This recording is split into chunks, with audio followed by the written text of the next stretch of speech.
बिस्मिल्लाहिर्रहमानिर्रहीम। अस्सलाम वालेकुम। आज मैं आपको ऑरेंज मार्मलेड बनाने की रेसिपी दूंगी। आप आसानी से इसे घर में बना सकते हैं। तो ऑरेंज मार्मलेड बनाने के लिए आप ऑरेंजेस का जूस निकाल लें। यहाँ मैंने हाफ लीटर ऑरेंज जूस निकाल लिया था, जो कि तकरीबन 9 माल्टे थे।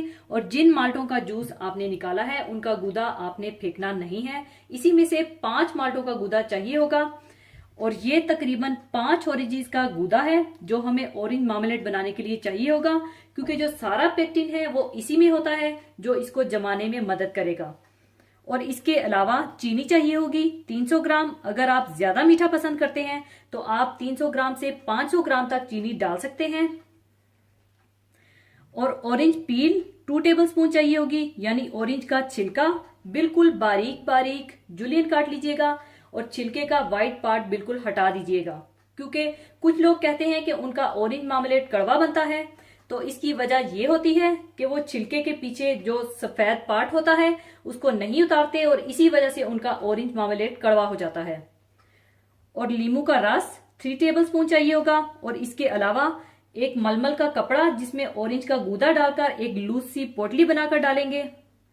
और एक साफ उबालकर खुश्क की हुई बोतल चाहिए होगी। चाहे तो आप बोतल को उबालकर ओवन में रखकर भी खुश्क कर सकते हैं, क्योंकि बोतल का साफ होना और खुश्क होना भी जरूरी है।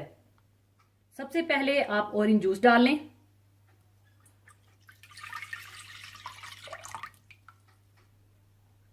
और इसमें आप चीनी,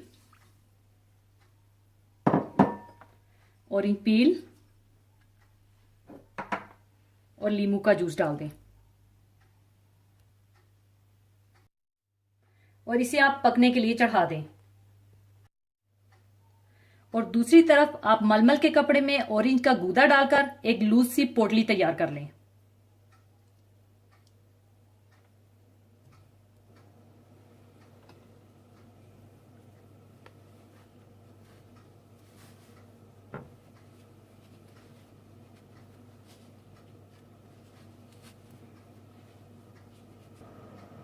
और इस पोटली को भी आप जूस में पकने के लिए डाल दें।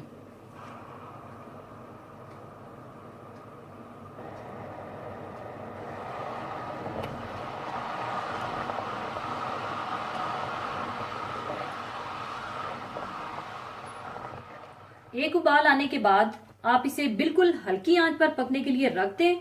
और फिर बाद में आप फोक डालकर देख लीजिएगा। अगर फोक की लाइंस के अंदर एक एक ड्रॉप फंस जाए तो इसका मतलब है कि वो सेटिंग पॉइंट पर आ गया है। या फिर आप एक प्लेट को फ्रीजर में ठंडा होने के लिए रख दीजिएगा और चंद ड्रॉप्स प्लेट पर डालकर देख लीजिएगा। अगर वो जमने लगे तो इसका मतलब है ऑरेंज मार्मलेड तैयार है, जो कि बाद में मैं ऐसा ही आपको करके दिखाऊंगी। पूरा 1 घंटा लो टू मीडियम आंच पर रखकर पकाने के बाद अब ये सेटिंग पॉइंट पर आ चुका है। और अब इसे मैं ठंडी प्लेट पर एक ड्रॉप डालकर दिखाऊंगी।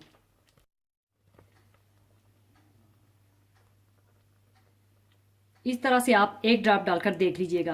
और ये देख सकते हैं आप, ये जमना शुरू हो चुका है।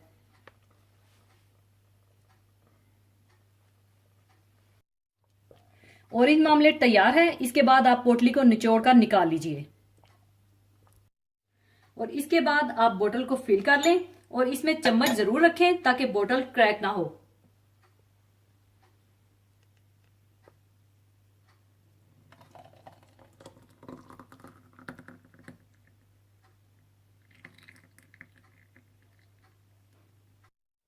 इसके बाद आप चम्मच को निकाल लीजिएगा। और मार्मलेड डालने के बाद आपने 5 से 10 मिनट तक इसको खुला रखना है, कवर नहीं करना।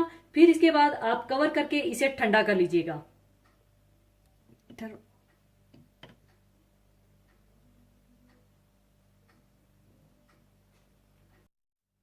और याद रखिएगा, अगर आप इसे ज्यादा पका देंगे तो ये पत्थर की तरह सख्त हो जाएगी, इसलिए इसे थोड़ा लिक्विड ही रखिएगा, क्योंकि ठंडा होने के बाद ये बहुत अच्छा सा सेट हो जाएगा।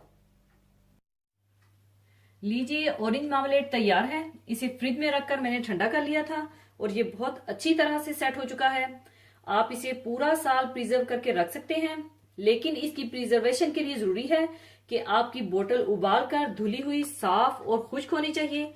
और आप अपने घर की बनी हुई ऑरेंज मार्मलेड लोगों को गिफ्ट भी कर सकते हैं, तो जरूर बनाइएगा। और जाने से पहले एक हदीस पाक शेयर करना चाहूंगी।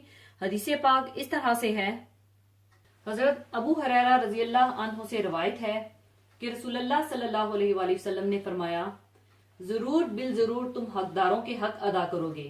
क़यामत के दिन ऐसा होगा यहाँ तक कि बगैर सींग वाली बकरी का बदला सींग वाली बकरी से लिया जाएगा।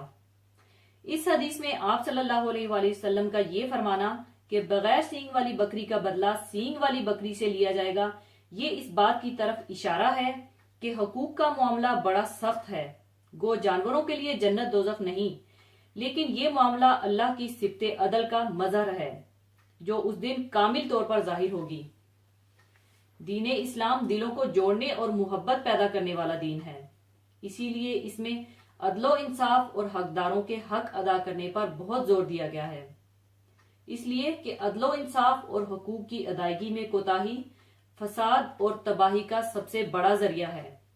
नबी करीम सल्लल्लाहु अलैहि वसल्लम की सीरत के सिलसिले में एक वाकया ये मिलता है कि आप सल्लल्लाहु अलैहि वसल्लम ने नबूवत से पहले एक ऐसे मुआहदे में शिरकत फरमाई थी जिसका मकसद मजलूमों की दादरसी और हकदारों को उनका हक दिलवाना था।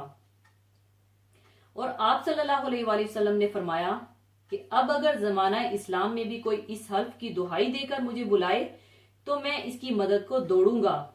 नबी करीम सल्लल्लाहु अलैहि वसल्लम का ये इरशाद इस बात की अहमियत को उजागर करता है कि मुआशरे में हक़ व इंसाफ का क़याम और इसकी बका किस कदर जरूरी है। एक वाक़े से जो दौरे नबूवत का है, इससे मालूम होता है कि हकदार को उसके हक की अदायगी को आप सल्लल्लाहु अलैहि वसल्लम किस कदर अहमियत देते थे। एक शख्स जो अहले मक्का में से नहीं था बल्कि किसी और जगह से आया था, अपना ऊंट अबू जहल को फरोख्त किया, लेकिन वो उसकी कीमत अदा करने में हिचकिचाने लगा। उस शख्स ने अपना मामला कुरैश के सरदारों को जो उस वक्त हरम में बैठे हुए थे पेश किया। आप सल्लल्लाहु अलैहि वसल्लम भी इस वक्त वही तशरीफ फरमा थे।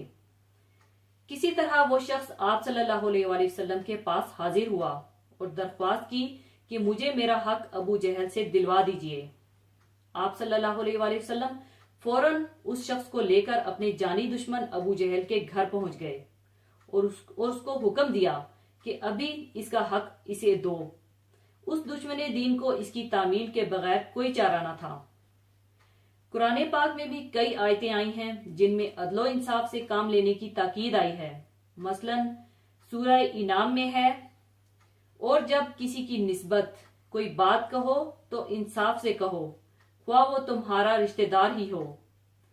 और एक और जगह कुरान पाक में इरशाद है, और अल्लाह तुमको इंसाफ और एहसान करने का हुक्म देता है।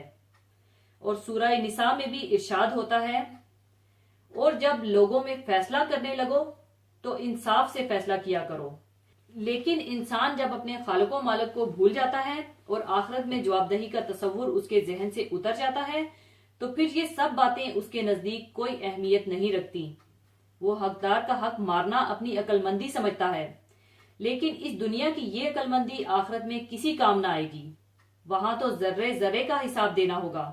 वो दिन इंसाफ का दिन होगा और किसी की हक तलफी ना की जाएगी।